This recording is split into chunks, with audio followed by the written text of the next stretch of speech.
मित्रांनो, आज मी आलो आहे पुण्यामध्ये बेस विलेज गुंजवणेमध्ये आलो आहे। गुंजवणे म्हटल्यानंतर तुम्हाला अंदाज आला असेलच की मी एक्झॅक्टली कुठे आलो आहे।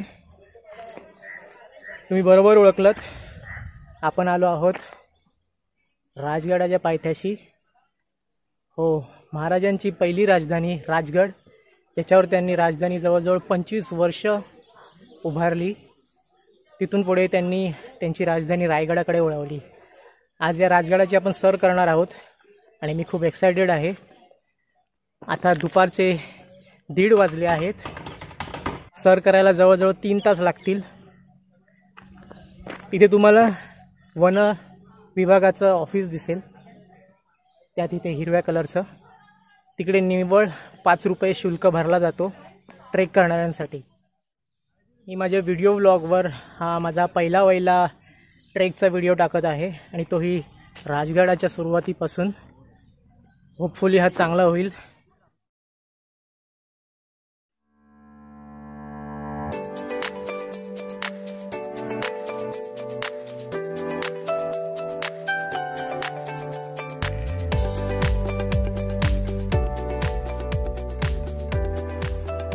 दुर्गा मावळा या ग्रुपसोबत आपण राजगड सर करणार आहोत। दुर्गा मावळा हा ग्रुप गड संवर्धन आणि सामाजिक कार्यांमध्ये कार्यरत आहे। दुर्गा मावळाचे प्रमुख मोहीम सुरू होण्यापूर्वी नियम समजवताना, राजगड किल्ल्यावर जाण्यासाठी पुण्याहून साताऱ्याच्या दिशेने नॅशनल हायवेवरून नसरापूर गावाच्या उजवीकडे एक वळण लागते। तिथून गुंजवणे या बेस विलेजला यावे लागते। पुणे ते गुंजवणे 60 किलोमीटर अंतर आहे। 2 तास लागतात। राजगड हा नीरा, वेळवंडी, आनंदी आणि गुंजवणी नद्यांच्या खोऱ्यांमध्ये मुरुंबदेव या डोंगरावर आहे। गडावर जाणारी वाट नद्या नाल्यांमधून आणि अनेक टेकड्यांमधून होती। दुर्गम भाग आणि डोंगरावर जागा विस्तीर्ण होती, म्हणून महाराजांनी राजगडाला राजकीय केंद्र बनविले। गडावर 3 हत्तींच्या सोंडेप्रमाणे माच्या आहेत, सुवेळा माची, संजीवनी माची आणि पद्मावती माची। आणि ह्या तिन्ही माच्यांच्या मधोमध बालेकिल्ला आहे। समुद्रसपाटीपासून 1394 मीटर एवढ्या उंचीवर राजगड आहे।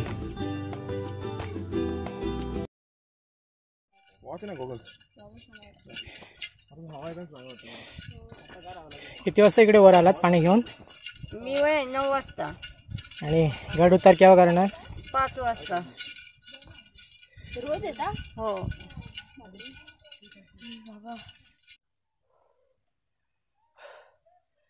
आपण 1:30 वाजता गड सर करायला सुरुवात केली। आता 2:30 वाजलेत आणि अजूनही आपण अर्ध्यावरच आहोत। अजून या वाटेने आपल्याला पुढे जायचं आहे।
गडकिल्ले हा आपला इतिहास आहे आणि त्यामुळे गडांवर कचरा फेकू नका।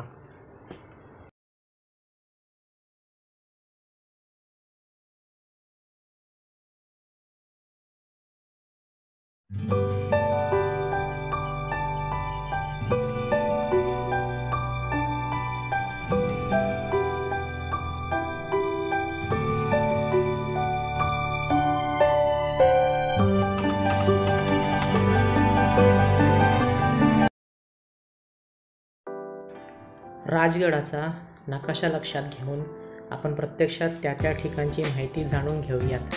आपण सुरुवात करूया पद्मावती माचीकडून. पद्मावती माची उत्तरेला आहे आणि या माचीला 3 दरवाजे आहेत. नकाशामध्ये दाखवल्याप्रमाणे पाली दरवाजा किंवा महादरवाजा यामधून पालख्यांची ये-जा होत असे. वाघेझर गावाकडून येणारा हा मार्ग वळणावळणांचा होता. त्यामुळे जर शत्रूने गडावर चढाई केली तर गडावरील सैनिकांना जास्तीत जास्त वेळ त्यांच्यावर मारा करता येत असे. गुंजवणे गावाकडून येणारा चोर दरवाजा साधारणपणे 1 किंवा 2 माणसे या दरवाजाने प्रवेश करतील असा आहे. आणि तिसरा म्हणजे गुंजवणे दरवाजा. या दरवाजाकडे येणारा मार्गसुद्धा वळणावळणांचाच होता. पण काही कारणांमुळे हा दरवाजा मला प्रत्यक्षात पाहता आला नाही. पद्मावती ही सर्वात मोठी माची आणि यावर पाहता येण्यासारखी ठिकाणे म्हणजे पद्मावती मंदिर, रामेश्वर मंदिर, पद्मावती तलाव, कचेरी, सईबाईंची समाधी, राणी राजवाड्यांचे अवशेष, राणी वसा तलाव, अंबरखाना, दारुगोळा कोठार आणि सदर. हे पद्मावती तलाव आहे, गडावरचे सगळ्यात मोठे तलाव.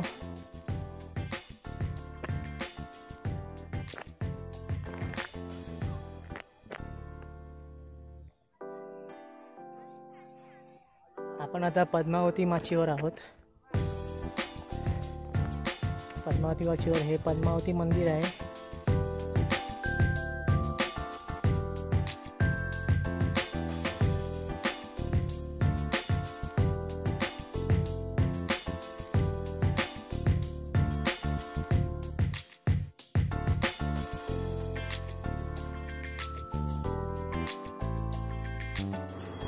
पद्मावती मंदिरामध्ये 25 ते 30 माणसं आराम करू शकतील एवढी जागा आहे.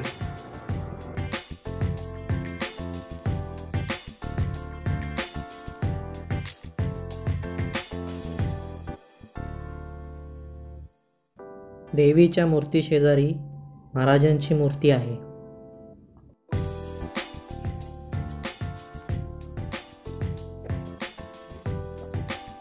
ही सईबाईंची समाधी आहे.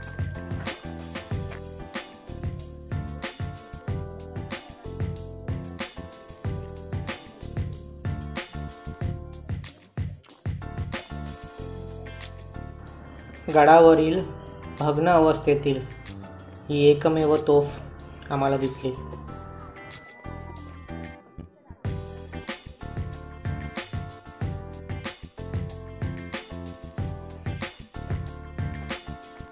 गडावरची कचेरी, त्याचे निव्वळ बेसचा अवशेष उरलेला आहे. या कचेरीवर कितीतरी गडाचे कारभार झाले असतील, कितीतरी निकाल लागले असतील.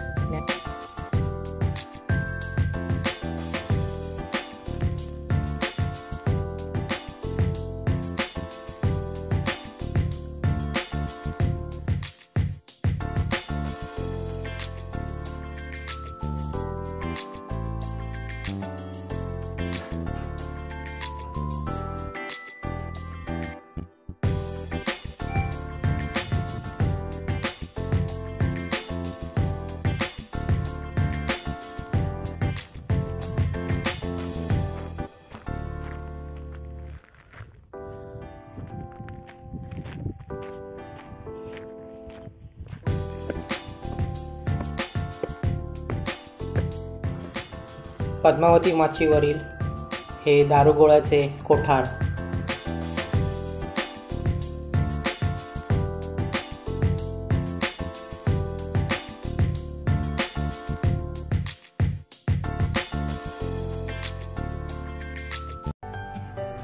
रामेश्वर मंदिराकडून पायऱ्यांनी वर गेल्यावर उजव्या हातास सदर आहे. काही इतिहास जाणकारांचे मते ही सदर नसून तटसरणोबतांचे घर होते. या वास्तूला एक तळघर आहे.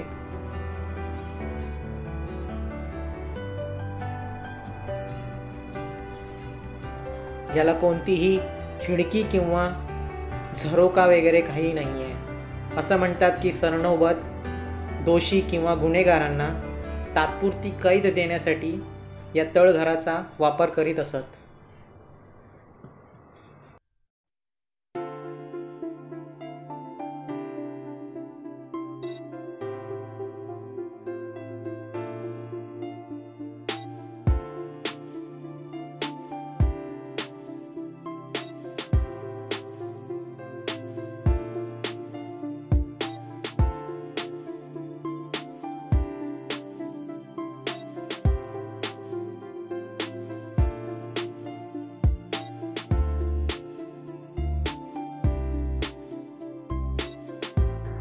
नकाशामध्ये दाखवल्याप्रमाणे वाघेझर गावाकडून पाली दरवाजाकडे येणारी ही वाट, याच्या बेसपर्यंत तुम्ही दुचाकी किंवा चारचाकी गाड्या आणू शकता आणि तिथून पुढे अवघ्या अर्ध्या तासाची चढाई करू शकता, जी पाली दरवाजाकडे येते. अमरावतीच्याच दिशेने महादरवाजाला येण्यासाठी एक रस्ता आहे. या रस्त्याने तुम्ही महादरवाजाकडे येऊ शकता.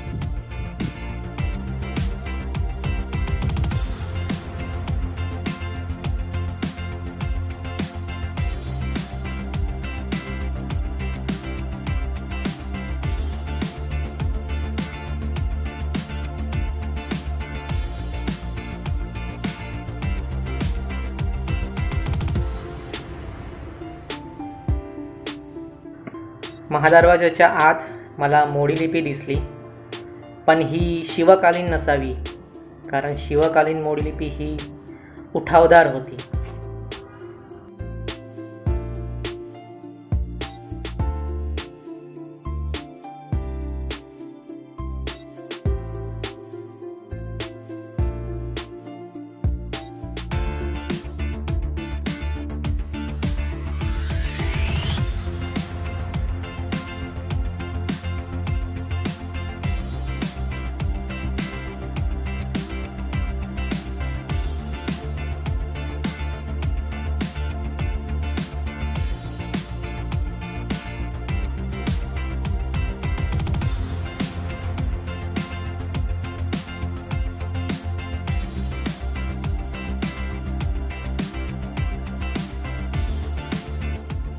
नकाशामध्ये दाखविल्याप्रमाणे हा पाली दरवाजा किंवा महादरवाजा, जिथून पालख्या आणि मेणे यांची ये जा होत असे.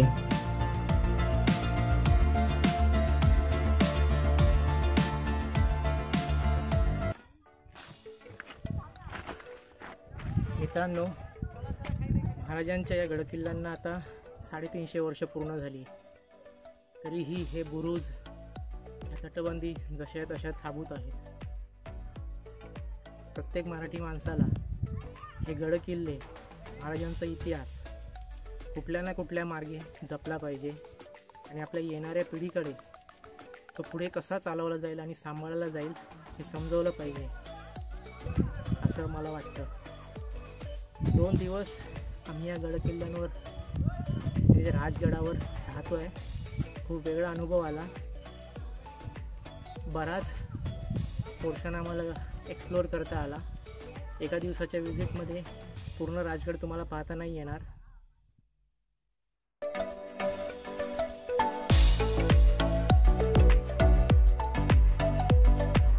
पद्मावती माचीवरून दिसणारी ही सुवेळा माची.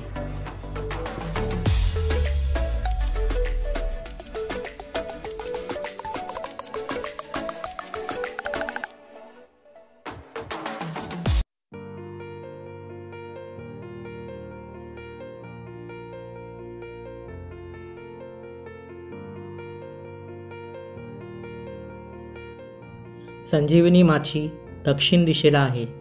पद्मावती माचीवरून संजीवनी माचीकडे पाऊलवाट गेलेली आहे. या माचीवर पाण्याचे 5 टाके आहेत. 3 मोठे बुरुज आहेत. माचीला दोन्ही बाजूने दुहेरी तटबंदी आहे आणि याला चिलखती तटबंदी म्हणतात. चिलखती असे नाव का दिले ते मी नंतर समजावून सांगेन. याच माचीवरून तोरणा किल्ल्यावर जाण्यासाठी वाट आहे. कदाचित ही वाट त्या काळी आपत्कालीन समयी वापरली जात असावी. ही वाट डोंगर कपाऱ्यातून थेट तोरणागडावर जाते. ही वाट जवळपास 11 किलोमीटर लांब आहे. सूर्यास्त पाहण्यासाठी संजीवनी माचीचा शेवटचा बुरुज ही योग्य जागा आहे.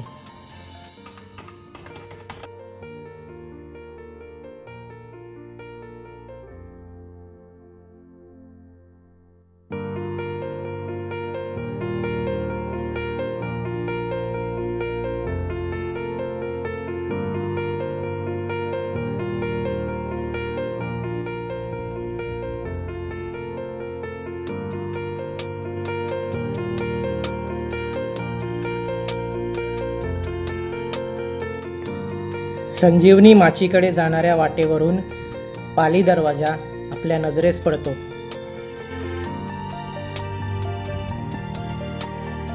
संजीवनी माचीकडे जाणाऱ्या वाटेकडे मधमाशाची बरीच पोळी आहेत. यांपासून सावध राहा.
तोरणागडाकडे जाणारा मार्ग.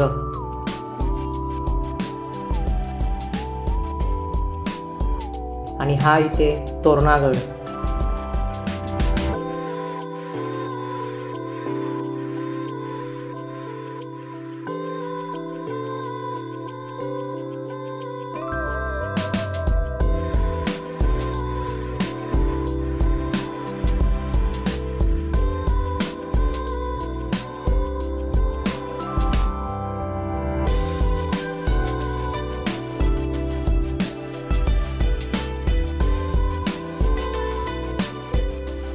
आपण आता संजीवनी माचीच्या तटबंदीवरून चालत आहोत आणि या तटबंदीला जागोजागी आपल्याला अशी छिद्र दिसते, जी कदाचित तेव्हा बंदुकींचा किंवा तीर कमानींचा वापर करून शत्रूवर हल्ला केला जात असेल.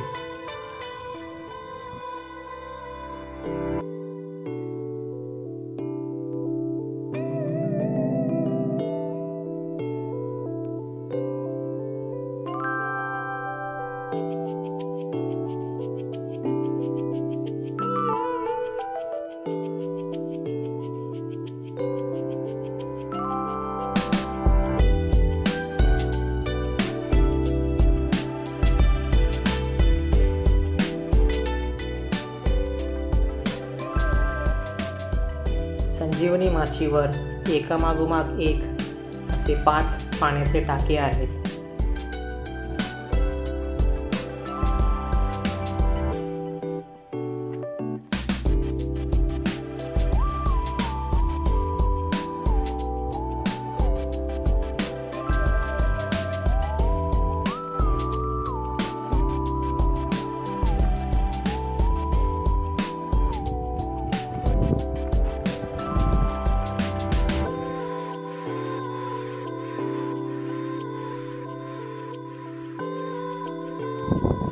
कदाचित तोफांचा वापर करून तटबंदीच्या बाहेरील बाजूस शत्रूवर हल्ला करण्यासाठी ही छिद्र बनवली असतील.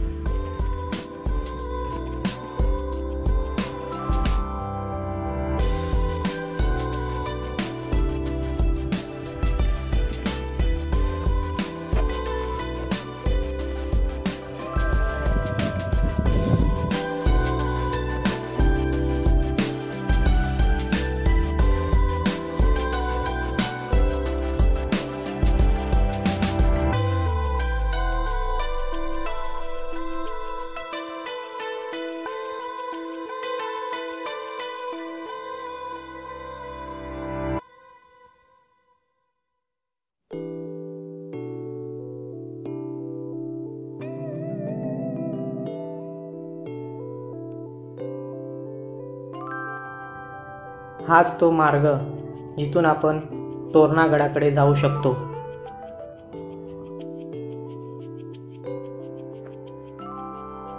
मित्रांनो, तटबंदीच्या मध्ये खूप अशी खोलगट अशी जागा ठेवलेली आहे, जी संलग्न स्टार्टपासून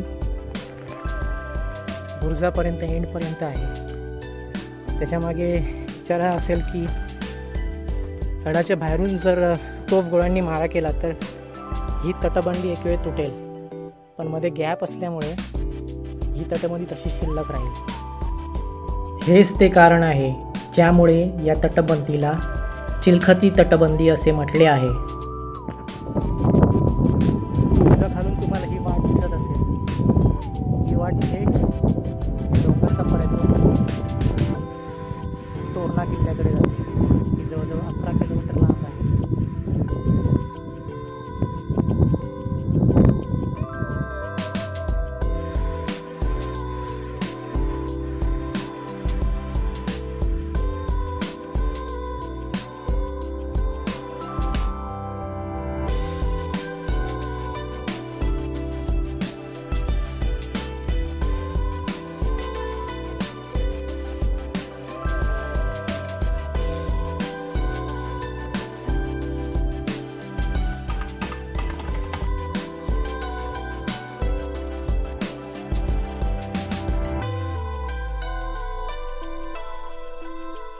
रात्री आम्ही राजगडावरच स्टे करणार आहोत. 30-25 ट्रेकर्स आलेले आहेत. ज्यांनी टेंट आणलं आहे त्यांनी ते उभारले आहेत आणि सकाळी राहिलेल्या माच्या ज्या आहेत त्या एक्सप्लोअर करायच्या. राजगड किल्ल्याची सफर हा व्हिडिओ आपला खूप मोठा होत होता, म्हणून आपण तो 2 भागांमध्ये विभागला आहे. पहिल्या भागामध्ये आपण पद्मावती माची आणि संजीवनी माची दाखवली आहे आणि दुसऱ्या भागामध्ये आपण सुवेळा माची आणि बालेकिल्ला दाखवला आहे. त्यामुळे आपल्या या व्हिडिओचा दुसरा भाग बघायला विसरू नका. जय शिवराय.